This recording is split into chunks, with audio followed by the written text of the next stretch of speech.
नमस्कार दोस्तों। एलआईसी के आईपीओ को लेकर काफी समय से चर्चा चल रही है। इस वीडियो के अंदर प्रेजेंट में क्या सिचुएशन है, करंट में ये कब तक लॉन्च हो सकता है, प्लस यहाँ पर जो पॉलिसी होल्डर्स हैं, जो एलआईसी आपके पास होगा, जो पॉलिसी ले रखे हैं, उनके लिए क्या फायदा मिलने वाला है एलआईसी आईपीओ के अंदर, वो मैं आपको बताने वाला हूं। चलिए आगे बढ़ते हैं, लेकिन उसके पहले अगर आप यूपीएससी की तैयारी कर रहे हैं या फिर किसी भी एग्जाम की प्रिपरेशन कर रहे हैं, सिंपली आपको हमारे ऐप को डाउनलोड करना है। वहां पर जाकर आप हमारे जितने भी कोर्सेज हैं बहुत ही कम दाम पर अवेल कर पाएंगे।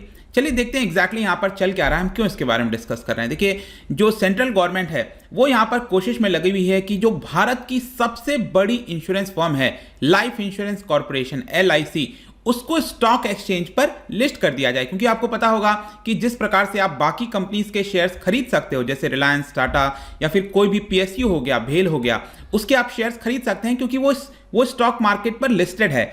जो एलआईसी है वो अभी तक लिस्टेड नहीं है, वो 100% अभी भी भारत सरकार की कंपनी है। तो आपको पता होगा कि भारत सरकार ने कई सारे टारगेट्स रखे हैं कि डिसइन्वेस्टमेंट किया जाएगा। तो एलआईसी के अंदर यहां पर डिसइन्वेस्टमेंट किया जा रहा है, मतलब कि भारत सरकार अपना कुछ हिस्सा पब्लिक को बेच देगी, मतलब कि स्टॉक मार्केट पर वो लिस्ट हो जाएगा। और इसी को लेकर जुलाई के महीने में आप देख पाएंगे जो cabinet committee on economic affairs है, उन्होंने यहां पर अप्रूवल दे दिया था। और बेसिकली क्या होता है ना कि एलआईसी का या फिर कोई भी कंपनी का अगर आईपीओ लाना है, इनिशियल पब्लिक ऑफरिंग, मैंने कई वीडियोस बनाए हैं इससे रिलेटेड। इसका सिंपल अर्थ होता है कि यहां पर जो कंपनी का हिस्सा है वो मार्केट में बेचा जाएगा। तो मार्केट में बेचा जाएगा तो किस वैल्यू पर बेचा जाएगा, उस कंपनी की वैल्यू कितनी होगी। ऑल्दो अगर आप देखोगे तो रिपोर्ट्स वगैरह के आधार पर समय समय पर चर्चा होती रहती है कि इस कंपनी की इतनी वैल्यू हो सकती है, लेकिन एक्चुअल वैल्यू तो तभी पता चलेगा ना जब वो मार्केट में उतरेगा, जब डिमांड और सप्लाई होगा उस कंपनी के शेयर्स का, तभी तो पता चलेगा। तो यहां पर एक नॉमिनल, एक ऐसा वैल्यू दिया जाए, उसके लिए कंपनीज को अपॉइंट किया जाता है। तो यहां पर एक मिलीमैन एडवाइजर्स, जो एक्चुरियल फर्म है, उनको अपॉइंट किया गया है ताकि इस कंपनी की जो वैल्यूएशन वगैरह है वो यहां पर निकाला जा सके। इसके अलावा क्या होता है कि पब्लिक इशू के अंदर बहुत सारे जो मर्चेंट बैंकर्स हैं, मर्चेंट बैंकर्स क्या करते हैं कि उस कंपनी को हेल्प करते हैं मार्केट में उतारने के लिए। उसमें बहुत सारा काम होता है, आईपीओ से रिलेटेड बहुत सारी चीजें करनी होती हैं, पैसे को ट्रांसफर लेना, कई सारी चीजें हैं। तो उसके लिए करीब 16 मर्चेंट बैंकर्स हैं, आप नाम देख सकते हो यहां पर, ये कंपटीशन में लगे हुए हैं। और बहुत ही जल्द भारत सरकार अनाउंसमेंट करने वाली है कि कौन से मर्चेंट बैंकर्स को ये पूरा काम दिया जाएगा।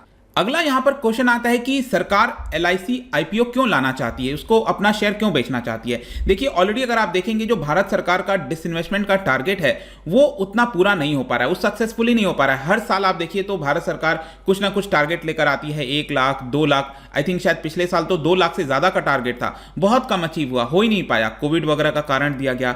इस साल भारत सरकार ने टारगेट रखा है कि 1.75 लाख करोड़ रुपए हम निकालेंगे थ्रू सेलिंग ऑफ एसेट्स, और इसके लिए एयर इंडिया, बीपीसीएल ये ऑलरेडी डिले हो चुके हैं।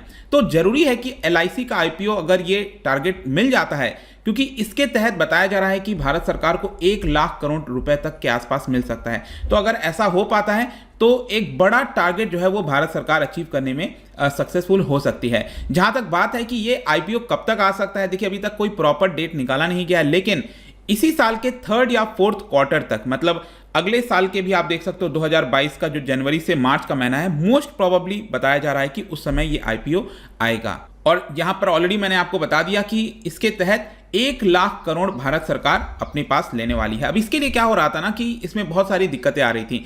आप एलआईसी जैसी कंपनी को, क्योंकि एलआईसी आपको पता होगा एक एक्ट के तहत लाया गया था, एलआईसी एक्ट 1956, तो इसमें अमेंडमेंट की जरूरत थी और सरकार ने इसको लेकर अमेंडमेंट भी कर दिया है। और यहां पर अमेंडमेंट में यह बोला गया है कि ऑथोराइज्ड शेयर कैपिटल एलआईसी का, उसको बढ़ाकर कर दिया जाएगा 25,000 करोड़ रुपए, मतलब 25,000 करोड़ रुपए यहां पर कैपिटल जुटाया जा सकता है। देखिए, कैपिटल क्या है, वो एक मूलभूत चीज होती है। किसी भी बिजनेस को स्टार्ट करने के लिए आपको कैपिटल चाहिए, जो सबसे इंपॉर्टेंट होता है। तो यहां पर कैपिटल 25,000 करोड़ तक जुटाया जा सकता है। देखिए, कैपिटल अलग होता है और जो शेयर का प्राइस होता है वो अलग होता है, क्योंकि कैपिटल अगर आप देखोगे जो जैसे जैसे बिजनेस बढ़ता जाएगा तो उस कंपनी का शेयर जो है उसका दाम बढ़ता जाएगा, राइट। लेकिन कैपिटल जो लाया गया था, ओरिजिनल कैपिटल, वो तो उतना ही रहता है। तो ये ओरिजिनल कैपिटल एक प्रकार से बढ़ाकर कर दिया गया है 25,000 करोड़। अब इसको डिवाइड कर दिया गया है 2500 करोड़ शेयर्स में। अब देखो ध्यान से सुनना, आपको हर चीज समझ में आ जाएगा।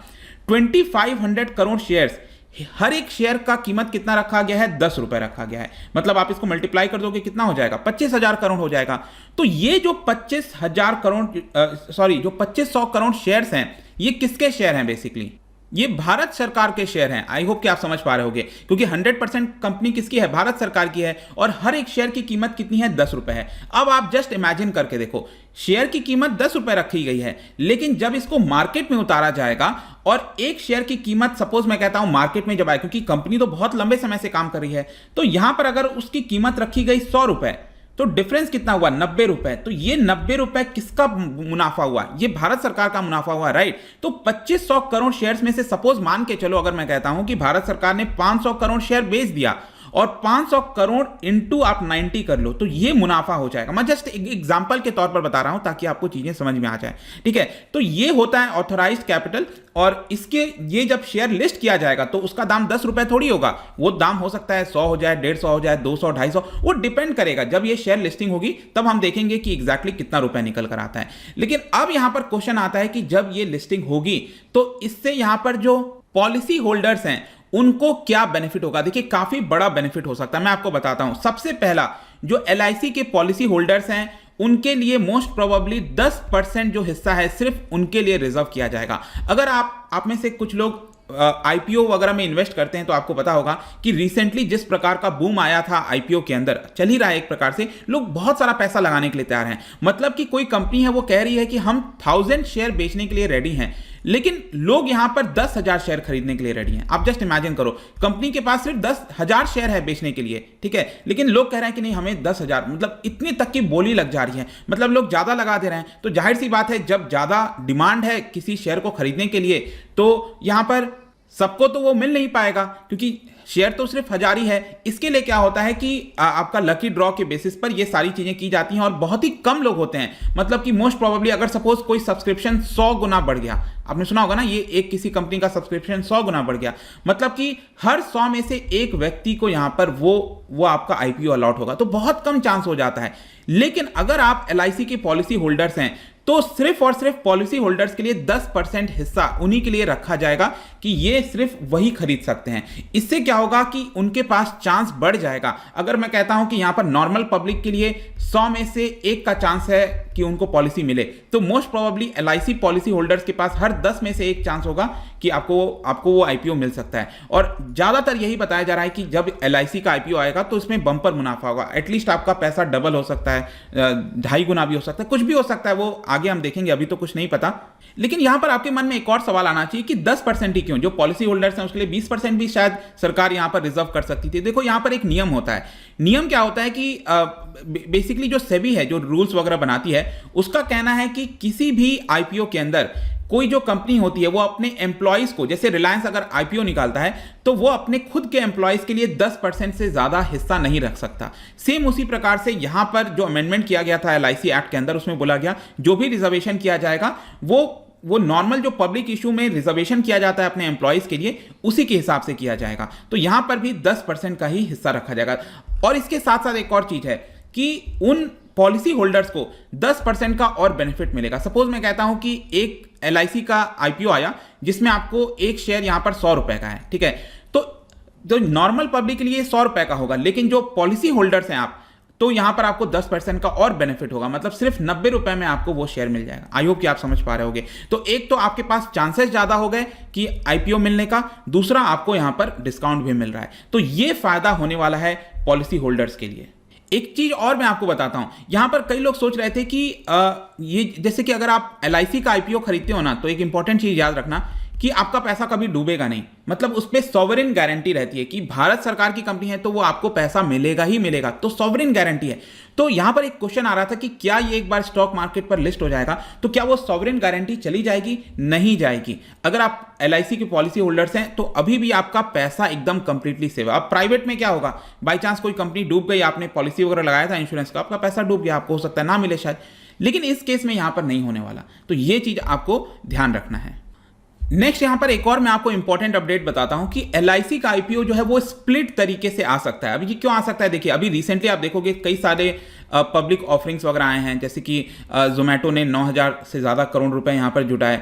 ओवरऑल इन्वेस्टर्स अगर आप देखोगे तो काफ़ी पैसा इस समय लगा रहे हैं। आगे चलकर पेटीएम का भी एक आईपीओ आने वाला है, जिसमें जो सबसे बड़ा होगा, ये वैसे एलआईसी का आएगा तो वो तो और सबसे बड़ा हो जाएगा, लेकिन पेटीएम का सबसे बड़ा हो जाएगा। ये करीब 16,000 करोड़ रुपए जुटाएंगे, मार्केट से उठाएंगे। ठीक है, तो यहां पर क्या है कि जब तक ये एलआईसी का आईपीओ आएगा अगले साल, आप कह सकते हो ये फाइनेंशियल ईयर के एंड तक, तो हो सकता है कि वहां पर इन्वेस्टर्स उतना ज्यादा उत्साहित ना हो पैसा लगाने के लिए, ऐसा सोचा जा रहा है। ठीक है, तो उस केस में यहां पर दो तरीके से डिवाइड कर देंगे। तो सपोज मैं कहता हूं कि अभी 100% हिस्सा सरकार का है, तो सरकार 10% बेचना चाहती है, तो इसमें हो सकता है कि सिर्फ आईपीओ के समय सिर्फ सरकार अपना 5% बेचे, और फिर वो आने के बाद फिर से 5% बेच सकती है। तो ये स्प्लिट करके बेचा जाएगा। लेकिन याद रखना, जब अगली बार 5% बेचा जाएगा तो उसको हम आईपीओ नहीं कहते हैं, उसको हम कहते हैं फॉलो ऑन ऑफर। ठीक है, फॉलो ऑन ऑफर उसको कहा जाता है। तो ये भी आपको ध्यान रखना है। इसके अलावा एक और आप में से बहुत से लोग क्वेश्चन कर सकते हैं कि ये जो आईपीओ आ रहा है इसको लेकर इतना ज्यादा उत्साहित क्यों है। देखिए, एक तो सबसे बड़ा होने वाला है, बहुत सारा पैसा यहां पर लगेगा,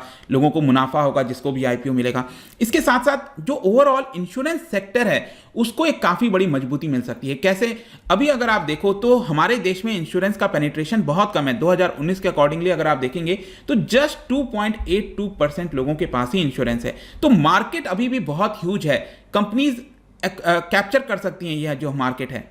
इनफैक्ट जब से पिछले 2 दशक से यहां पर जो प्राइवेट प्लेयर्स की एंट्री हुई है इंश्योरेंस सेक्टर के अंदर, अगर आप देखिए 2001 के बाद से, तो अभी भी यहां पर जो लाइफ इंश्योरेंस का मार्केट है उसके अंदर 66% हिस्सा अभी भी एलआईसी के पास है। तो काफी बड़ा हिस्सा जो प्राइवेट प्लेयर्स हैं वो एलआईसी से कैप्चर करने की भी यहां पर कोशिश करेंगे। तो ये पूरा वीडियो था दोस्तों। यहाँ पर आपको आई होप कि एलआईसी का भी क्या स्टेटस चल रहा है, पॉलिसी होल्डर्स को क्या फायदा होगा, सब कुछ जानने को मिला होगा। जाने से पहले एक बहुत ही इंटरेस्टिंग क्वेश्चन, देखिए आपको पता होगा बैंक नेशनलाइजेशन हुआ था, मतलब जो बैंक था उसको सरकारी बैंक में कन्वर्ट कर दिया गया था इंदिरा गांधी जी के समय।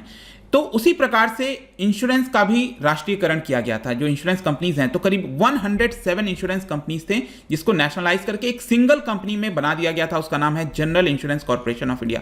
लेकिन क्या आप बता सकते हो कि एग्जैक्टली ये हुआ कब था? मेरे को डेट नहीं चाहिए यहां पर, लेकिन एक एटलीस्ट आइडिया होना चाहिए आपको कि ये हुआ कब था। और ये 4 ऑप्शन है, इसको ध्यान से पढ़िए। इसका जो राइट आंसर है आपको पता ही है, मेरे इंस्टाग्राम पर तो आपको मिलेगा ही, वहां पर अगर आप नहीं हो कोई बात नहीं, टेलीग्राम से भी ले सकते हैं इसका सही उत्तर। मैं कई सारे एमसीक्यूज यहां पर डालता रहता हूं स्टोरीज के फॉर्म में, आप जाकर प्ले कर सकते हो।